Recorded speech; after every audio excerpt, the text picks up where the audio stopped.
Are you the villain in your own story and you don't even realize it? Brace yourself, because the truth I'm about to unravel may hit closer than you think. Here's the uncomfortable fact no one likes to admit. Narcissists rarely think they're narcissists.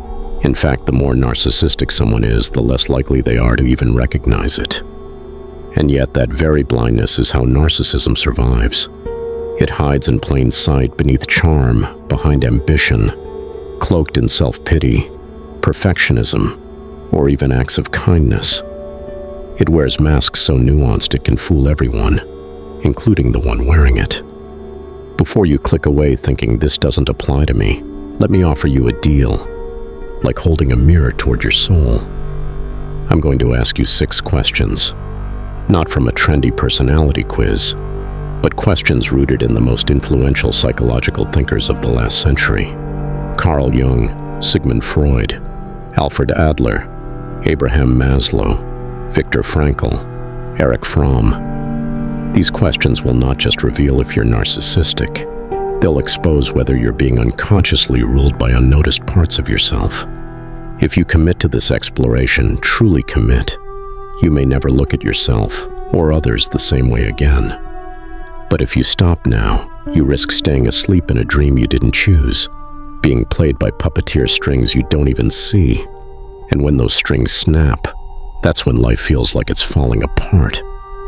Carl Jung called it the shadow, the parts of our psyche that we bury because we're ashamed, afraid, or simply unaware. Ironically, what we repress doesn't vanish. It grows in power.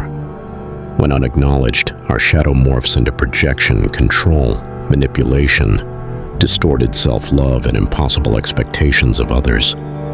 Narcissism in this light is not ego, it's a wound. But it doesn't present as a wound. It presents as success, as leadership, as beauty, as tragic uniqueness. The narcissist doesn't start as a predator. Most start as a child longing to be seen, a child who was told they were perfect or not good enough, a child who wasn't loved as they were, but only as they performed. In that fragile young mind, a belief was born: I must be special to matter. And with it, the seed of narcissism is planted.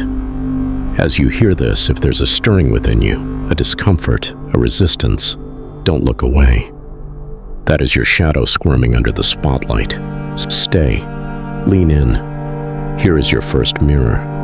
Is your sense of self rooted in how you're perceived or in who you are when no one's watching? Be brutally honest. We live in a culture polluted with performance. Everything is curated. We share joy strategically. We present pain like a brand. But when the applause fades and you're alone in your skin, who are you? Do you know? Jung said, people will do anything, no matter how absurd, to avoid facing their own souls. Narcissism thrives in that avoidance. If validation controls your actions, if criticism shakes your self-image, then you are not in control. Your ego is. Freud described the ego as the negotiator between desire and morality, but narcissism inflates ego until it becomes a tyrant, a false king terrified of being dethroned. Let's go deeper. When others succeed, do you feel inspiration or irritation? This is question 2, the one we rarely ask ourselves in honesty. Narcissism often lives in envy, not the loud, obvious kind, but the subtle, soul-numbing kind. The kind that quietly questions, why not me? Alfred Adler would say that this is the inferiority complex masquerading as superiority. We compare, surround ourselves with people who feel safe because their light doesn't threaten ours. And when someone excels, we minimize them or overvalidate ourselves. Every win feels like a threat. Every compliment to someone else feels like a debt we're owed. But what if I told you that your envy doesn't come from hate, it comes from disconnection? A narcissistic wound says, if someone else is worthy, it must mean I'm not. This binary is false, but until you heal the wound, it will control your reactions and your relationships. Let's sit with something heavier. In moments of conflict, is your instinct to protect the truth or to protect your ego? Answer carefully. This is the place where narcissism turns people into strangers and friends into weapons. Have you ever argued not to understand but to win? Have you ever twisted facts to stay the hero in your own story? This is the third question, and perhaps the most revealing. The narcissistic ego can't handle being wrong, so it rewrites memory, distorts timelines, blames emotion, and reframes intentions. This doesn't mean you're evil, it means you're afraid. Jung saw this as the mask or persona we wear in society. The persona is not the problem. The danger arises when you mistake the mask for the man underneath. To the narcissist, truth is malleable. What matters is not what happened, but how they came out looking.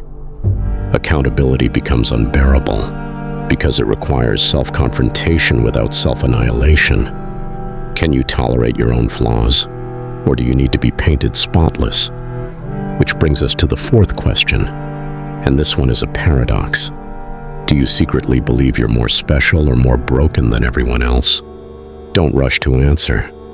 Narcissism wears 1,000 faces, sometimes arrogance, sometimes martyrdom, but both feed the same hunger, to be seen as exceptional. The world owes me because I suffered more. I'm complicated. I'm misunderstood. I hurt people because I've been hurt.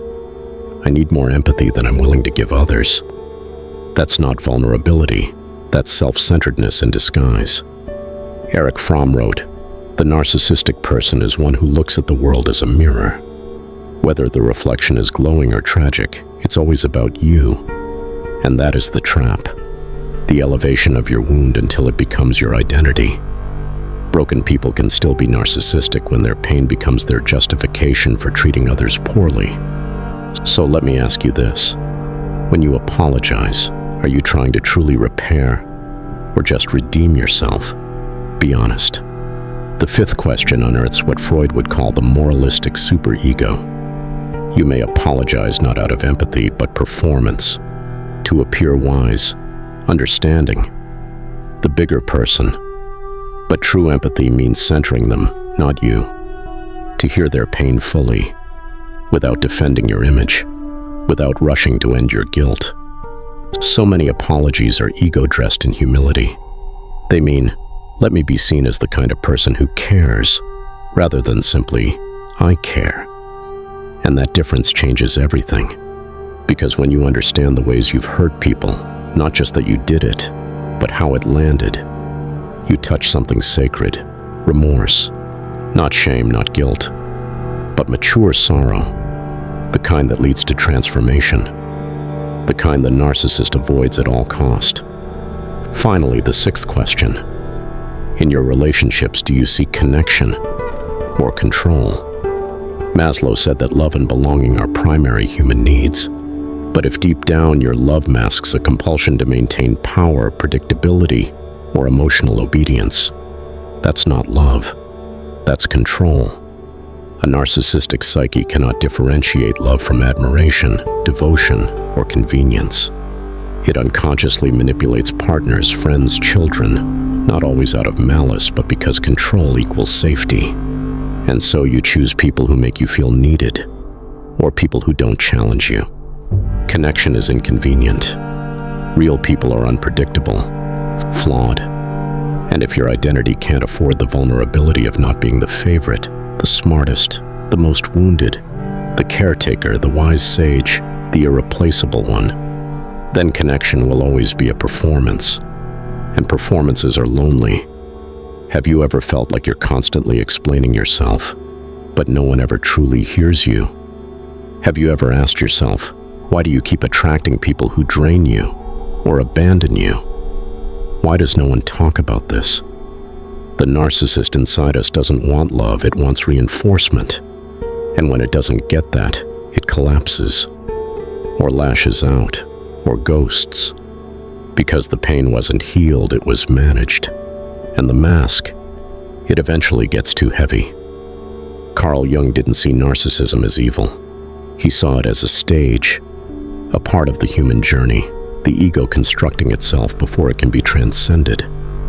But the danger is staying there too long, because every time we choose image over intimacy, performance over humility, or applause over truth, we lose some piece of our soul. And not just ours. Those who love us pay that price too. I want to tell you a story. A young man, brilliant, admired, always composed, builds a tower across his life. It is flawless from the outside. Recognition, prestige, confidence. But one day a storm comes, a betrayal, a divorce, a loss, and the tower collapses. Not because he was weak, but because he built it on sand. Inside that ruin, he meets himself for the first time, naked, shattered, real. That is where rebirth begins. If you've listened this far, maybe that collapse has already started in you. Maybe a relationship fell apart and you realized you kept trying to be loved the way you thought you had to be seen. Maybe you hurt someone deeply and for the first time you didn't justify it, you felt it. Or maybe, just maybe, you're beginning to see the child behind the mask, the one still hiding, still afraid, still pretending they have to be enough, exceptional, unbroken, to deserve care. Jung said, "Until you make the unconscious conscious, it will rule your life, and you will call it fate. But becoming conscious hurts. It burns. It breaks illusions. But it also builds something unshakable. Wholeness, integration, awareness. Consciousness doesn't destroy the shadow, it includes it. You look it in the eyes and say, 'I see you, and still I choose differently.' Look, you are not your ego. You're not your shame. You are not irredeemable because you've worn the mask. We all wear it at times. But the question is, are you willing to take it off now? If you've made it this far, I want to know who truly understood the message. Leave the phrase, 'I choose truth over image' in the comments, and let's see how many of you really grasp what it means to choose self-awareness over self-deception. If this video made you question something, if it made you see things from a different angle, like and subscribe, because this is just the beginning. I'll see you in the next video.